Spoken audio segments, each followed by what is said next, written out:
Hey everyone, this is smpratte, and today we're going to talk about how Target is going to stop selling trading cards. You heard that correctly. We have reached a new low in 2021. I need to do like a nice positive binder video next week to just lift our spirits, a little ASMR Pratt to put us in a positive mood, to get us away from the crazy 2021 retail side of collectibles. We are in a really weird place right now with collecting where there are more people than ever, which is a great positive. But with that growth, the shadow grows as well. Shade City's population has increased. And because of that, Target put out a statement that they will no longer be selling baseball, football, basketball, Pokemon, pretty much select all trading cards in stores until further notice. So if you missed it, basically Team Rocket has been going into Target and getting too aggressive, increasing liability. There was one article that was circulating where four guys like followed a customer to a car to intimidate him for some football cards. And I think that was the linchpin for these stores to be like, all right, that's enough. This is just not worth it anymore. We're shutting it down. We're moving this all to just online, temporarily not available in stores. And to be fair, this is mostly on the sports side of things. It's not as much for Pokemon. And that's mainly because, the sports side of a retail product to flip it on eBay is like 3 to 4x right now for some of this. Where with Pokemon like Shining Fates, I think it's like 50 at your local Target. And as of recording this video, there are multiple listings on eBay between 70 to 75 shipped. So therefore, if you bought that, including tax, time value, shipping costs, fees, etc., the profit margin is very thin. It's negligible. But with sports, when you can like double, 3 times or 4x your money, which is buying something from a store and then dumping it on eBay, that's clearly a huge inefficiency. And that's why you have this crazy situation. So I think there's a lot to go through here. A lot of people are frustrated. It is inherently disappointing and inherently negative. But I have some solutions I think would help. If I were maybe in the board or like the executive room at Target, I think there's a few solutions here that could really neutralize and just eliminate a lot of this liability and perhaps all of it overall. Number one, I think, is they need to put trading cards and collectibles behind glass. Having this stuff out is like just the people who leave a bowl of candy out at trick-or-treating. It only takes one scumbag to root for everyone, and that's what happened. You got to put this stuff behind glass now. It's more popular than even like video games and electronics, and they do it for the entire electronics section. Not only that, a lot of LGSs already do this as a standard. You'd probably be hard-pressed to go to your local store, gaming store, and not find like a glass display. Whether it's the one in front of the counter or behind the counter. I think it's a good starting point that would help eliminate a lot of this craziness. It would help regulate that, that line of like middle-aged Karens. This is basically like a repeat of like the 90s Furby Tickle Me Elmo craze where you had like the UFC Karen fights, like elbowing each other and like doing the rock bottom so they can get like a Furby for their kid for Christmas. That's what you're having right now. And, if you kept this behind glass, especially if you park like a security guard there, I think that that would really eliminate a lot of this culture, whatever you want to call it, a lot of this liability. Also, another one that is probably going to be a bit controversial, but I think it would help, temporarily raising prices. This isn't something I would want to do instinctively. I don't want to raise prices on retail product, especially new, modern, anything. I think I would prefer to have more supply. I think that's the healthier option, to just balance the supply for demand. However, we cannot get that right now because of the 2021 2021 is basically part 2 of 2020, and that backlog of distribution. There's just not enough printers. The supply chains are still clogged. That supply option is just not available right now. So I think temporarily raising prices could help. And to really dig deep into that, this entire thing is only happening because of the price. That's really it. That's the core of all of this. If you remove that profit margin, a lot of this will just go away naturally. Sure, there's people who just like the flip game. Like, there's people who don't care. Like the Shining Fates example. There's people who don't care that'll do all this work to make $5 or $10. There's people who do that. They just like it. Like, they like the energy. They think it's fun. That's always going to be a group of people. But if you eliminate that profit margin and slim it down, you're going to eliminate a lot of this extra liability. A lot of those people are going to go elsewhere and go to the next crazy thing, whatever NFT or whatever other hot thing is happening, the next day or hour or minute.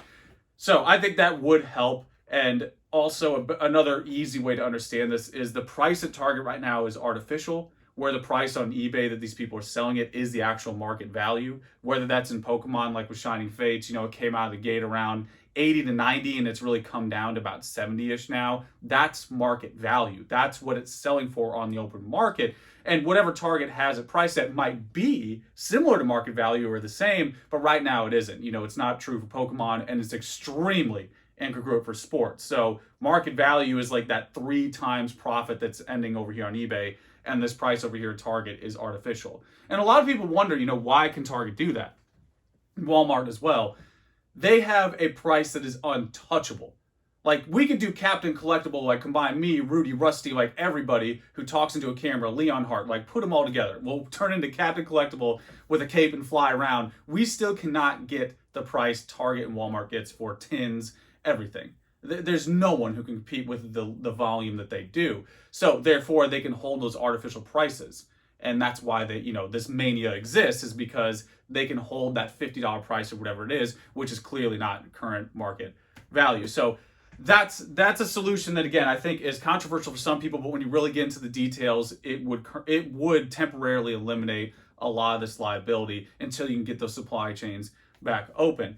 Now, another thing that I think is probably going to happen naturally, I'm just speculating here. Again, I'm not in the boardroom for Target, but I'm just guessing that a lot of this stuff is just going to be shifted online. So maybe they'll have more people that just buy online. Of course, that runs into the bot thing. But I'd be actually surprised if it'd be botted that hard, especially if Target realizes that, okay, we can't just put out like a sports item that sells out in seconds. They're probably going to, hopefully, wishful thinking, are going to, recognize that pattern and be like, okay, maybe we need to raise the price and do something different.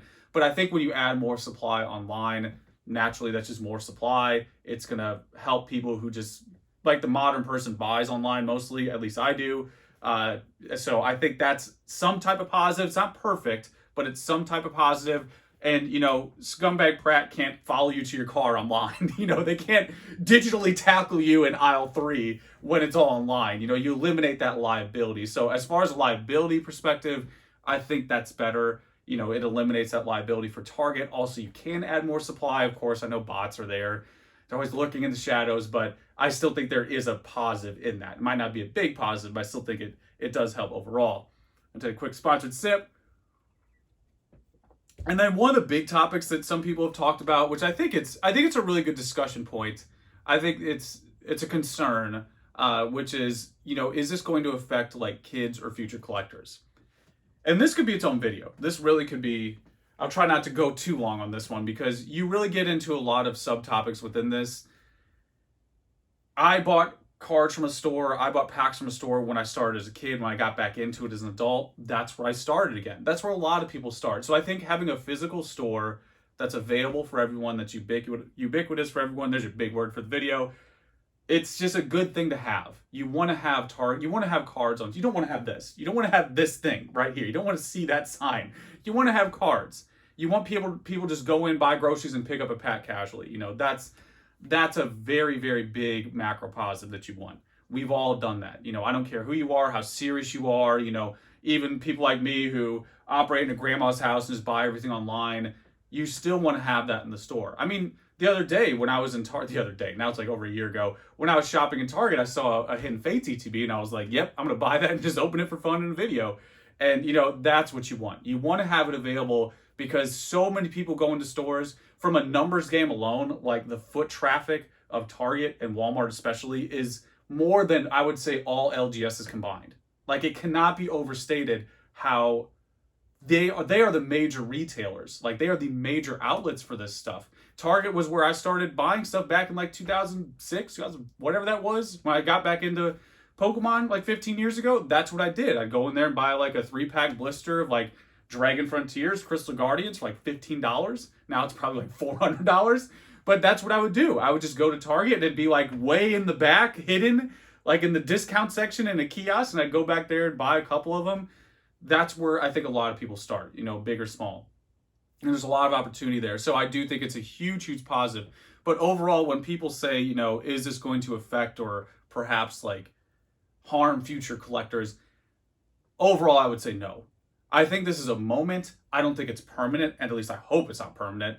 But I think this is a moment of chaos right now. I think this will, over time, settle down as usual. it's a heightened situation that I think will eventually calm down. So therefore, I think most people will be able to buy this stuff either online and or it'll come back in the store in some way. But ultimately, even if it doesn't, like, let's go full crazy, like, let's say it doesn't, the other thing to consider is that, like, kids today are so tech savvy. Like, every 16-year-old knows more about technology than I do. Like, I'm a boomer when it comes to tech, and everyone on E4, especially Discord, knows that. Like, there's no way that kids aren't aware of, buying things online. And just like I said like a minute ago, absolutely you want to have stuff in stores, but just a sub point in here that kids know so much about, online marketplaces. Like, think about Fortnite, Minecraft, like YouTube in general. Like, that's majority under 18 or around 18, somewhere in there. It's a younger demographic. So the bottom line is like most younger people are very tech savvy today. When I'm talking about my experience of buying cards, I think that's still very true and it's a good thing. But the other side of the coin is younger people are just very attuned to like doing everything online. Like, it's just second nature to them. They grew up with smartphones, internet, everything, where boomers like me, it came like halfway through. Like, we got the software update when we were in high school. That's when it kicked in. So yeah, that's the other thing to consider, is that like younger people are just more accustomed to doing things online. So it'll be more of an adaptation situation, but overall, I think it's good to have stuff in stores. I never want to not see, I don't want to see this. I don't want to see that sign. I want to see cards on the shelf or cards behind glass. I want to see a happy balance where people can go in and buy something, and enjoy the collectibles, or, buy something new in the store. It adds to the experience. We all do it. We're all nostalgic for Toys R Us because we did that back in the day. I'm nostalgic for Target too. Like, weaving through the aisles and going back there with like the discounted peanuts or whatever and buying a Pokemon pack. Like, that's an experience that I'm nostalgic for now. So yeah, I think it's an overall like positive to have this stuff in stores. Hopefully, we get back to that. And then lastly, the obvious answer that just needs to be stated: more supply would balance this out. I'm curious. One of the ideas I'm kicking around is like if a saturation would purge a lot of this stuff. Like, if the market was saturated for like 6 months or something, or to a year, if that would purge a lot of this activity. Because if you can't make money, a lot of these people are going to go away. So I'm curious to see like if there's a saturation purge, kind of with Sun and Moon, we had that. After Evolutions, we had like a saturation, and I think it purged some people. Where now, of course, the amount of people are just unprecedented. So I'm wondering, like, if we had so much supply that it pushed people out. I think a good way to look at it is Hidden Fates ETBs peaked around $250-ish at some point. Like, they were like almost $300 at a certain point. But what brought them back down? Supply. This is like super 101, like supply demand, But just putting that data out there to show people that the idea of this is just a moment. When the Hidden Fates ETBs were like 250, 300, that was just a moment. And once the supply came out, that moment changed. So just remember that. Like, there will be another now in the future. There will be another moment in the future. Like, the present is only moving one way. We're always moving forward. So I'm just saying that as like trying to turn this into a positive at the end to like, hopefully there will be light at the end of the tunnel, like with Hidden Fates when it was like 250 or 300 for an ETB, and people were like, man, this is crazy. And Pokemon's like, we hear you. Here's some more. Brought the price down. Some type of normalcy has returned. Shining Fates right now is really inexpensive compared to what Hidden Fates did. It's not even close. But again, more to that point of supply fixed it all. I think supply will rectify this. But yeah, you hate to see this. It's mostly on the sports side. I think Pokemon people shouldn't be too cynical about the Pokemon community, because this is mainly sports collectibles again, because there's more money to be made. With Pokemon, the margins are thin, and yeah, I know people they enjoy the flip life or whatever, but with sports, it's like massive margins. Like, you just knock in your cart, take a picture of that cart on eBay, and 3 times your money, that's a huge inefficiency, and that's why you have this unprecedented situation. So there it is, guys. That's what's going on. Hopefully those solutions, are something to think about. Hopefully Target, does some of that. I'm sure there's similar things being discussed right now within Target. But yeah, hopefully we see the collectibles that we enjoy back on the shelves, and normalcy returns in the near future. But there it is. You know the deal. Let me know how you feel. And that's pretty much it, guys. Until next time.